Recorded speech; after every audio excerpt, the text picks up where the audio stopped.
This movie was very interesting. I didn't know if I was gonna like it. Honestly, it's not one I was particularly excited about. Even with the huge cast that they have, there might be a lot of awards going out for this movie because these actors really pushed their limits with the characters that they played. Yo, Tommy Grimm with another episode of Cinema or Sofa. Tonight's episode is going to be about Phoenician Scheme. All right? It's a new film, and this is more for the, I would say, wine tasters of cinema. Okay? If you like a good cinema with a lot of actors that are really trying their hardest to act, you know, and they're not just playing the same old character that they did in their last film, this is the movie that you're going to want to see because it really gets them stretching out them actor limbs of theirs. Anyways, just want to let you know this video is to help you decide whether or not you should go see this movie, spend your hard-earned money and your time. All right? This is a spoiler-free review, but before we get into the review, we're just going to give you some of the facts from my boy E404. E404, go ahead and let them have the facts. Cinema or Sofa, Air 404's spoiler-free briefing on the Phoenician Scheme 2025. System rebooting, loading, oligarchic odyssey protocols, ready. Overview. The Phoenician Scheme is a 2025 espionage black comedy film produced, written, and directed by Wes Anderson, co-written with Roman Coppola.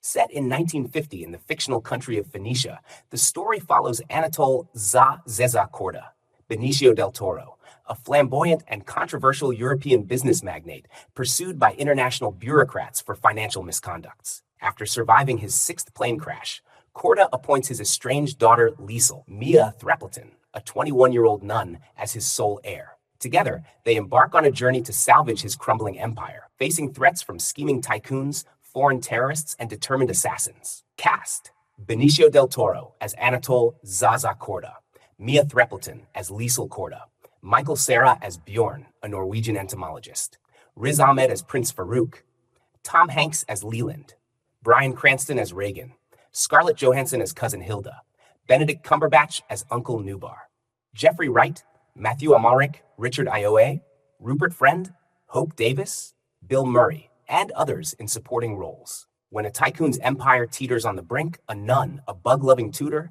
and a celestial jury step in to assess the damage. Cinema or Sofa?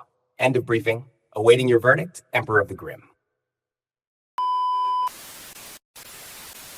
All right, thanks a lot for those details, E404. Now, this movie was very interesting. I didn't know if I was going to like it. Honestly, it's not one I was particularly excited about.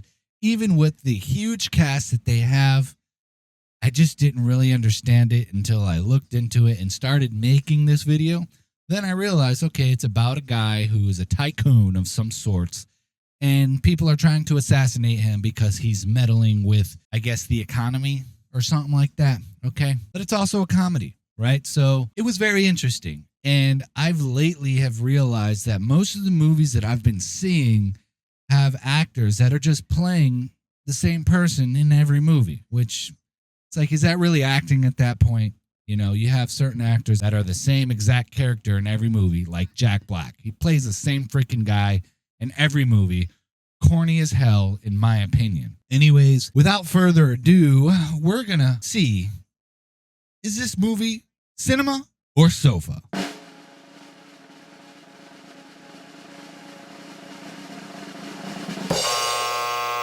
I would have to say sofa. But if you enjoy movies like this, you could do cinema, but it is not an action-packed movie. There's not much that would really make a difference whether or not you saw it in the theater or if you saw it at home, okay?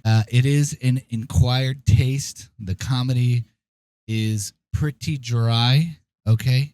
And I don't see myself rushing out to want to see this again in the theaters. It was a good movie, don't get me wrong, but there's nothing that really requires you to be in the cinema to see it.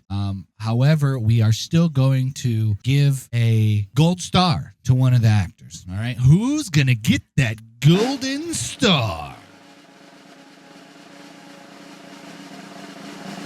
Michael Michael Cera, come on down. Now, Michael Cera, he usually plays the same character in his movies as well, except this one, he definitely flips the script, and I really enjoyed seeing it because he did not play the same character. He actually played a few different characters in this movie. It was a sight to see. Michael Cera, if you don't know, I think my first time seeing him was in what's that show called? Arrested Development. Arrested Development is the show that I first seen him in. That show is hilarious, okay? And I think that might have been his big break. I'm not sure, but that's the first time I seen him. And then I started seeing him in stuff like Superbad, which is a great movie. But this movie, he plays like a whole different character, which was good, and it was fun to see. But unfortunately, they did not get that cinema rating. But if you do like movies like this, it might be worth it for you. There might be a lot of awards going out for this movie because these actors really pushed their limits with the characters that they played. But I just don't see the worth in seeing this movie in the theater. It didn't really have any reason to be on a big screen. They shot with a particular camera and only one camera. Let me see. I think I have it here. Okay, so this movie was shot on Kodak 35 millimeter film. Okay, so it gives it a very vintage look. All right, which did well. It did well. Looked cool. You don't really see that very often where directors do things like this, and it was dope. Here's another thing. Miss Grimm, she fell asleep during the movie. That's how you kind of know certain parts of it were kind of boring.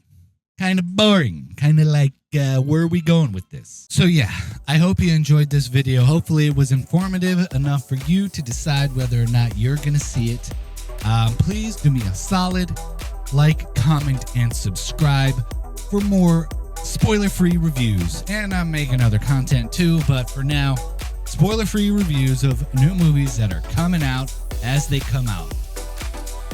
Yeah. Peace.